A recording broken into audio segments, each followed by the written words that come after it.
Now let's get into this Oakland game versus Tennessee.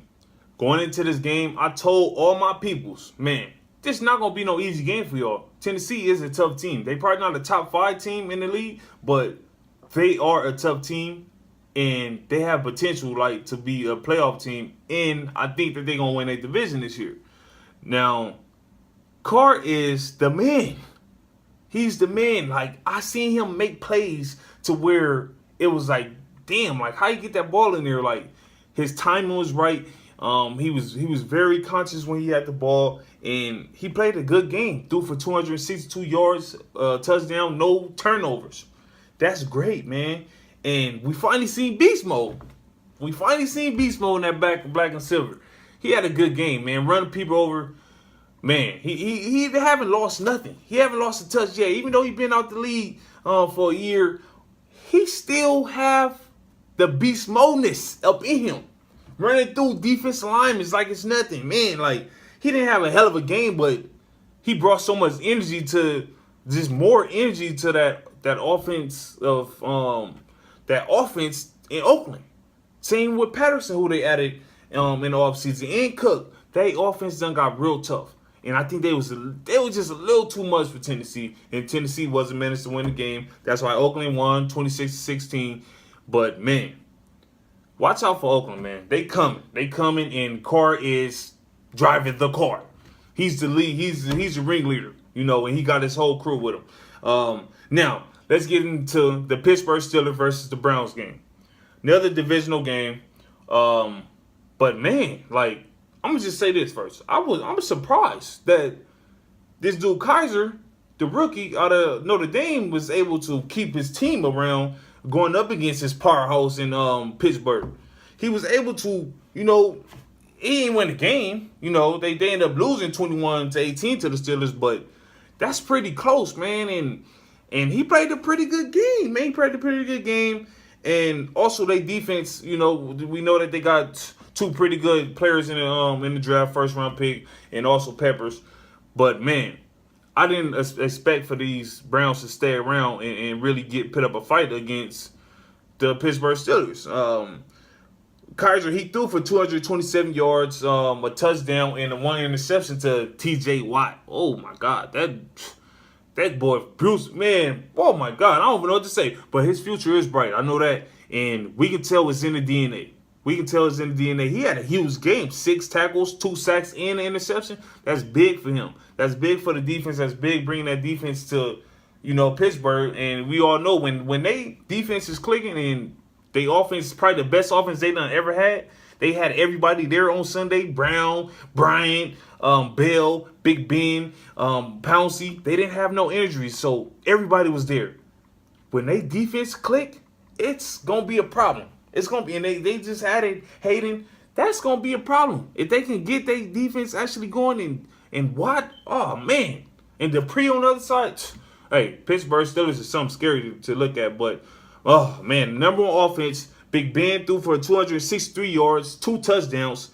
And the problem was with the Browns, they didn't have no answer for the best receiver in my eyes. Well, top 3. I'm going to just say top 3. Probably best. I don't know. But Antonio Brown, man, 11 receptions for 182 yards. That's what they didn't have a problem with. That's who they had a problem with, and they didn't have a answer for him.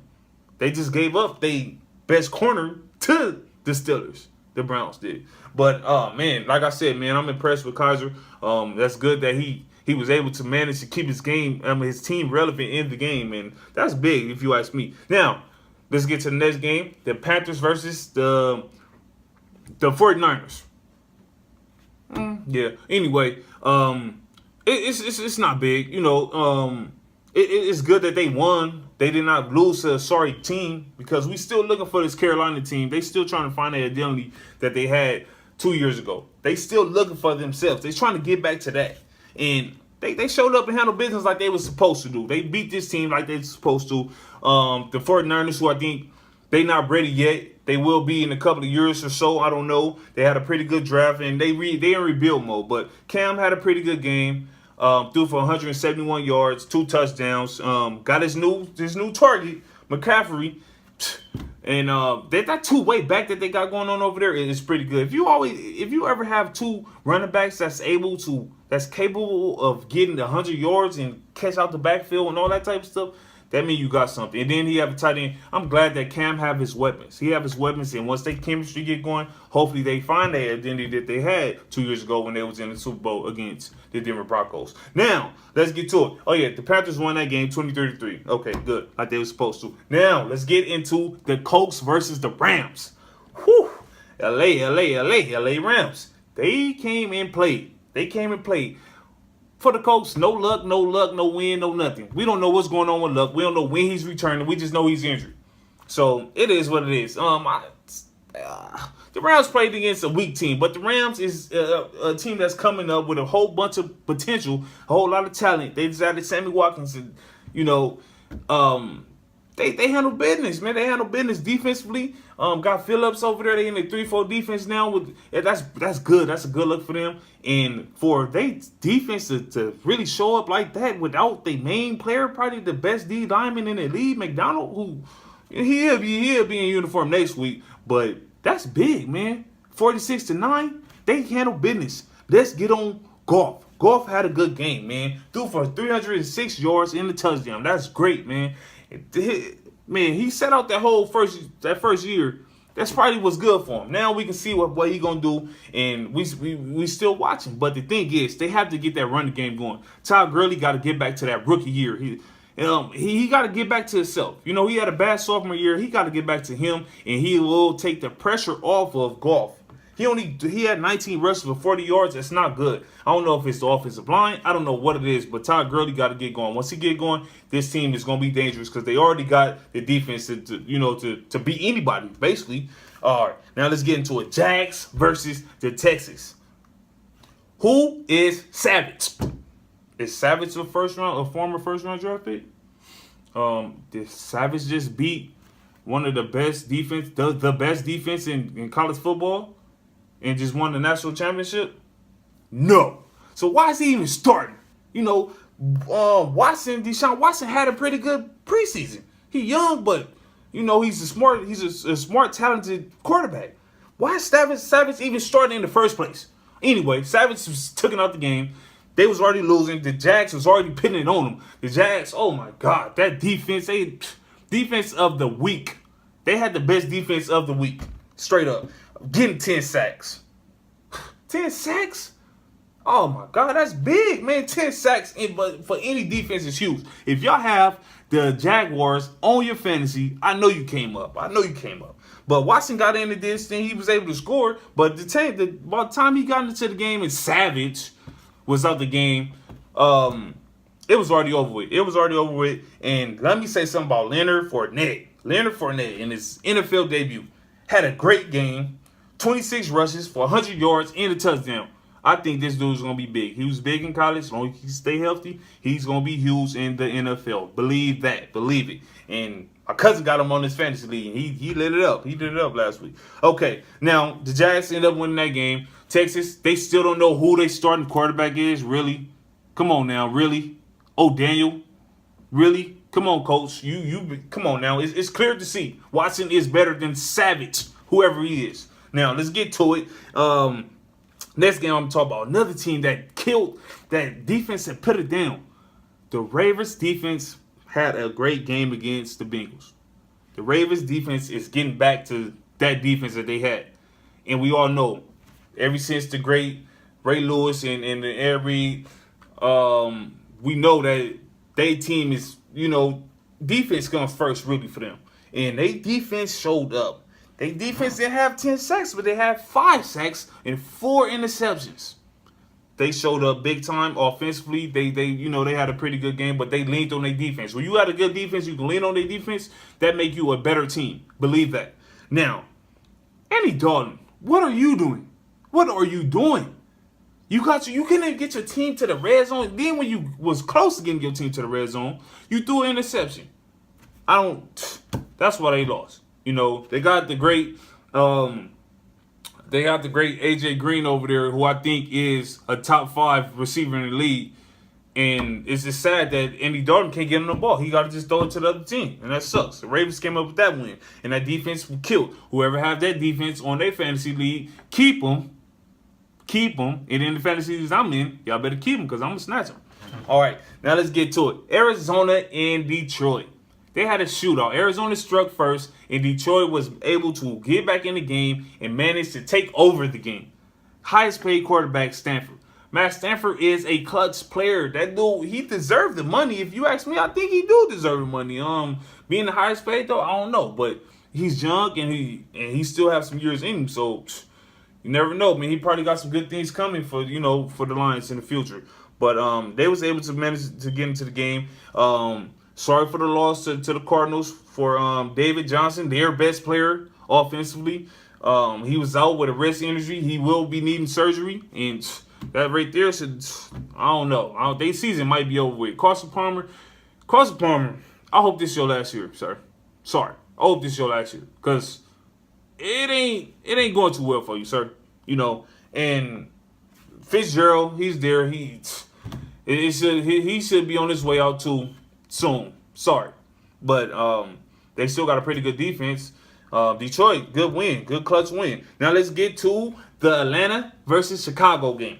I bet nobody in Atlanta thought that Chicago was going to actually put up a fight. I didn't even, and I'm not in Atlanta. I didn't think that they was going to put up a good fight like that. It came down to the last play of the game.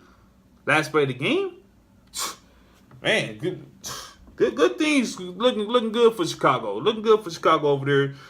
They got some young players, but it came down to the last play, and Atlanta was able to, get the W. That's good by Atlanta. And whoever this dude Hooper is, this receiver, who had 2 catches for 128 yards in the touchdown, whoever he is, somebody better go get him on his fantasy because obviously he's a deep threat and he's with Matt Ryan, one of the best quarterbacks in the league. Go get him, Hooper. I don't know his first name, but I know his last name is Hooper, and he balled out. And Atlanta was able to get that win, 23-17 over the Chicago Bears. Okay. Next game that we're going to be getting into is a Monday night game, Denver versus the Chargers. Denver defense is still legit. Let's just say that. They defense is still there. Even though they got rid of T.J. Ward, they defense is still legit. And they defense played a pretty good game until they let up, and they was able to let the Chargers get back into the game and cutting the lead down to only 3 points. Trevor Siemian played a good game, man. This dude have potential. I was called out, man. You better say something good about this dude. I'm saying something good about him now. I said something good about him last year. This dude have potential. It's all about him being consistent. And it's good thing about in Denver, they lean on their running backs to take the pressure off their young quarterbacks. That's something that I hope my team do. And the other teams with young quarterbacks do. Lean on the run game and take pressure off of your young quarterbacks. And that's what they did. Simeon had a good game, man. 17 for 28, 2 touchdowns, threw an interception. But that defense, if the team can lean on the defense and lean on the run game, it's possible. And I still believe in Denver because of that defense. Teams like the Patriots do not want to play them dudes. And we all know Denver they are in like a tough division. This was a divisional game right here too. The Chargers who always come up short. I like Phillip Rivers. He have to fight him. I think he's one of the most competitive quarterbacks in the league. Real talk. But they always coming up short, and that's just what it is. Last game we talking about, the Saints versus the Vikings yesterday on Monday Night Football. Okay. Sam Bradford was balling. He balled out, threw for 346 yards, 3 touchdowns, and Cook. Let's get on Cook in his debut as a rookie. Coming in, getting 22 carries for 127 yards. He outplayed out AP. AP returning to face his old team and got whooped on. It got outplayed by Cook. I'm not blaming AP because he only had 6 rushes for 18 yards. But before AP got there, when he did get there, I said, that's not a good fit. That's not a good fit for AP. They are a pass-first offense. Drew Brees had to do everything. I think Sean Payton should switch it up and start leaning on the run and start hitting with play actions first because it's a lot of pressure on Drew Brees. But we'll see. They haven't made the playoffs in the last 4 years. I don't know if Sean Payton is just saying, okay, I'll run a championship here. So let's just keep it like that. Okay, but that's old now. 2006. That's a long time ago. But, man, That's not a good fit for AP. I hope he get out of there. He can come to Philly. I hope we'll give him the ball. But it's just not a good fit, and I'm not surprised. We seen it. Sean Payton and AP going at it on the sideline. We don't know what was said. We don't know nothing. We just seen them going at it just back to back. A couple. It was real brief, but that's just not a good fit for him. It just never was, and it have a lot to do with the money that AP was expecting from other teams to get, and that's why some teams weren't showing no interest. And he's 30 years old. One of the best running backs the best running back of our decade. Yeah, but. It is what it is. Okay, that's all I got for y'all. A1 Sports Politics. Stay tuned pretty soon for, it's called Let's Keep It Authentic. And that's when we put players on blast. Worst player of the week, the best player of the week, best team of the week, and stuff like that. Just stay tuned with me. Hey, A1 Sports Politics. That's all I got for y'all. A1.